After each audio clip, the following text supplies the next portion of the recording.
Okay, and now we've been hinting and alluding and talking about the need to accompany. Practice makes perfect. Accompaniment tips for catechists.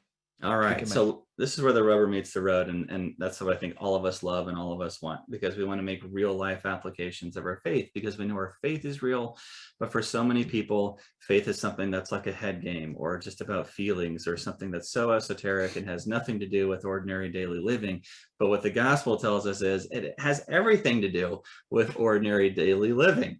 And Mary is the model of all of that, and her quiet sort of fidelity and in her model of discipleship. So at any rate, that being said, we already alluded to one, and that's with this missionary mindset. We want to see all of these accompaniment practices. Okay, this is not maintenance mode.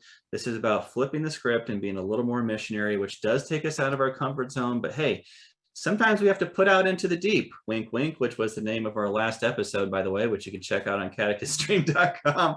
But we have to sometimes go, .com. yeah, baby. Sometimes we have to go out into deeper waters or strange waters, things where we feel a little less safe, a little less familiar. And that's where Christ meets us. And that's where Christ helps us meet others. And one of those going out modes was to go to those games as the minister representing the parish and be seen there. And if you have a chance to connect with family or families in your RE program or youth ministry or wherever it is, and just let them know that you're there. I can't tell you how that silent witness, which is something that St. Pope Paul VI talks about in Evangelization of the Modern World, that wonderful exhortation from 1975. He talks about the power and potency of silent witness to the gospel, just presence, being there.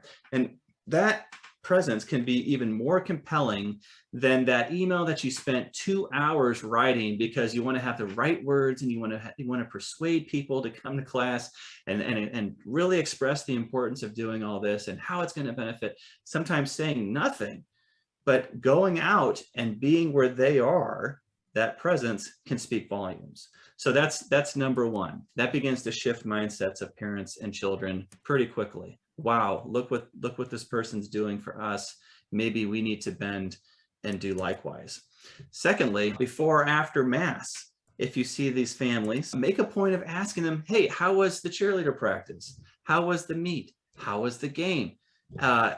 Engage with them about something they're prioritizing right now that you're showing a vested interest in, but then also along with getting involved and showing interest in what they're doing, say, hey, we really missed Susie or Sally or Timmy or Tommy. We really missed them at class. Yeah, your child really adds a lot to our shared experience of faith. So do you see what happens there verbally? It's that going out and saying, this is great what's going on in your family and what's going on with your child or children, what they're doing there in sports or practice or whatever. But we're saying your child or children are very valued and appreciated and they belong, they have a role in this little community, or whether it's our RE class or a youth ministry group or whatever it is. So it's a give and take. It's a give and take. And the more times we can reinforce that, the more likely we are to help shift a mindset in parents and children. We also want to provide easy access to lesson information and assignments. We kind of alluded to that already. It doesn't necessarily have to be a remote catechesis online, as we know catechists are strapped for time and resources as it is. So to have to do an extra session sometimes it just can't happen. But what we can do is try to find ways to take the information from the lesson. Maybe we put it in an email. Maybe we go find a video that we've curated and know it's a good video. We don't have to worry about some garbage out there that poses to be Catholic. But there's good stuff here in this video that helps really drive home the point we're trying to make in class. So maybe it's that kind of alternative experience of learning that helps to bridge the gap, that kind of cushions the blows as we try to figure out how to work with parents and to get them more involved. All good information. We have a couple of comments that have come in, Deacon Matt. Excuse me. Christine says, I think it's such a good idea for pastors to go to sporting events. They're not only there for parish families, but other families in the community. And they'll see them too, and maybe that will encourage them to go back to church. So yeah. That's a great point, and it drives home another point, which is the parish, which we talk about all the time, and we often think about the parish as the building in which we all gather for worship and for fellowship. Parish is a territorial boundary, and it includes all sorts of residential and neighborhoods and commercial property.